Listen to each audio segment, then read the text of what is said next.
ಇವತ್ತಿನ ಸ್ಪಾಟ್ಲೈಟ್ನಲ್ಲಿ ವಿಶೇಷ ಅತಿಥಿಯಾಗಿ ಬಂದಿರುವಂಥವರು ಅರುಣ್ ಯೋಗಿರಾಜ್.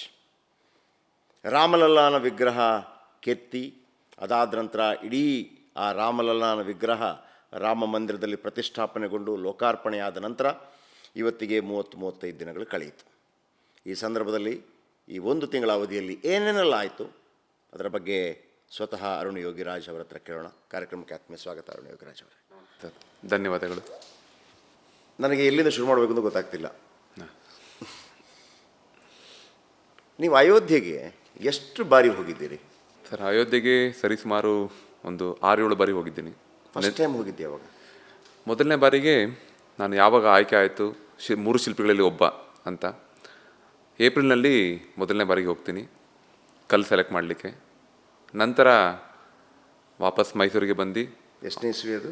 2023. 2023 ಅಯೋಧ್ಯೆಗೆ ನೀವು ಫಸ್ಟ್ ಟೈಮ್ ಹೋಗಿದ್ದು? ಹೌದು, ಏಪ್ರಿಲ್ನಲ್ಲಿ. ಹೌದು. ಅದಾದ ನಂತರ ಕೆಲವೊಂದು ಆದೇಶಗಳು ನಮಗೆಲ್ಲರಿಗೂ ಗೊತ್ತಿರಾಗ ಈಗ 5 ವರ್ಷದ ಬಾಲಕನ ರೀತಿ ಮಾಡಬೇಕು ಅನ್ನೋ ಒಂದು ಪ್ರಶ್ನೆಗಳಿಗೆ ಉತ್ತರ. ಹೋಮ್ವರ್ಕ್ ಏನು ಮಾಡಬೇಕಿತ್ತು, ನಾನು ಅಲ್ಲಿ ಏಪ್ರಿಲ್ನಲ್ಲಿ ಬಂದ ನಂತರ ನಮ್ಮ ಮೈಸೂರಿನಲ್ಲಿ ಅದರ ರಿಲೇಟೆಡ್ ಹೋಮ್ವರ್ಕ್ ಮಾಡುವಂಥದ್ದು, ನಮ್ಮ ಚಿನ್ನರ ಮೇಳಗಳಲ್ಲಿ ಮಕ್ಕಳ ಬಗ್ಗೆ ಒಂದು ಅಧ್ಯಯನ, ಈ ರೀತಿ ಪೂರ್ತಿ ತಯಾರಾಗಿ ಜೂನಲ್ಲಿ ಮತ್ತೆ ಅಲ್ಲಿಗೆ ಹೋಗ್ತೀನಿ. ಎಲ್ ಕೆ ಅಡ್ವಾಣಿ ಒಂದು ಮಾತನ್ನು ಹೇಳಿದರು ನರೇಂದ್ರ ಮೋದಿಯವ್ರ ಬಗ್ಗೆ. ಅಂದರೆ ಯಾರಿಂದ ಪ್ರತಿಷ್ಠಾಪನೆ ಆಗಬೇಕು ಅಂತೇಳಿ ರಾಮನೇ ಡಿಸೈಡ್ ಮಾಡಿದ್ದ ಅಂತೇಳಿ. ಯಾಕಂದರೆ ಹೋರಾಟ ಮಾಡಿದ್ದವರು. ಹಾಗೆಯೇ ಆ ಮೂರ್ತಿಯನ್ನು ಯಾರು ಕೆತ್ತಬೇಕು ಅಂತ ಡಿಸೈಡ್ ಮಾಡಿದ್ದು ಕೂಡ ಬಹುಶಃ ರಾಮನೇ. ಯಾಕಂದರೆ 2023 ಏಪ್ರಿಲ್ನಲ್ಲಿ ಮೊಟ್ಟ ಮೊದಲ ಬಾರಿಗೆ ಅರುಣ್ ಯೋಗಿರಾಜ್ ಅವರು ಅಯೋಧ್ಯೆಯಲ್ಲಿ ಕಾಲಿಡ್ತಾರೆ.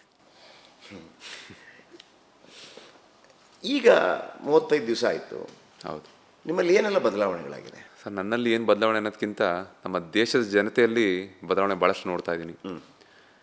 ನನಗೆ ಈ ಉದ್ಘಾಟನೆ ಮುಗಿದ ನಂತರ ಭಾಳಷ್ಟು ರಾಜ್ಯಗಳಿಗೆ ಪ್ರವಾಸ ಮಾಡೋ ಒಂದು ಅವಕಾಶ. ಹೋದ ಕಡೆಯಲ್ಲೆಲ್ಲ ರಾಮರ ಮೇಲೆ ಪ್ರೀತಿ, ಎಷ್ಟು ಪ್ರೀತಿ ಇದೆ ಅಂದರೆ ಅದರಲ್ಲಿ ನನಗೂ ಒಂದು ಪಾಲು ಕೊಡ್ತಾ ಇದ್ದಾರೆ. ಕೆಲವೊಮ್ಮೆ ಅನಿಸುತ್ತೆ ನಮ್ಮ ಶಿಲ್ಪ ಕಲೆಗೆ, ನಮ್ಮ ಇತಿಹಾಸದಲ್ಲೇ ಇಷ್ಟೊಂದು ಗೌರವ ಒಬ್ಬ ಶಿಲ್ಪಿಗೆ, ಸಾಂಪ್ರದಾಯಿಕ ಶಿಲ್ಪಿಗೆ ಯಾವತ್ತೂ ಸಿಕ್ಕಿರಲಿಲ್ವೇನೋ. ಅಷ್ಟು ಪ್ರೀತಿ, ಅಷ್ಟು ಗೌರವ ರಾಮನ ಮೇಲೆ ನಮ್ಮ ಜನತೆಗಿದೆ. ಆ ಒಂದು ಪ್ರೀತಿ ನನಗೂ ಒಂದು ಪಾಲು ಕೊಡ್ತಾ ಇದ್ದಾರೆ. ಅನಿಸುತ್ತೆ ಒಂದೊಂದು ಸಲ ಇದೆಲ್ಲೋ ಕನಸ ನನಗೆ.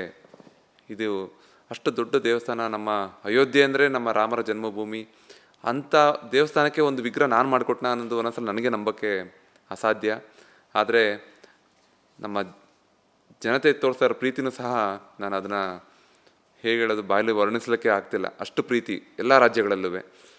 ನೀವು ಈಗ ಅಯೋಧ್ಯೆ ರಾಮ ಮಂದಿರಕ್ಕೆ ಈಗ ಹೋದಾಗ ನಿಮ್ಮನ್ನು ಹೆಂಗೆ ಕರ್ಕೊಂಡು ಹೋಗ್ತಾರೆ ಅಲ್ಲಿಗೆ?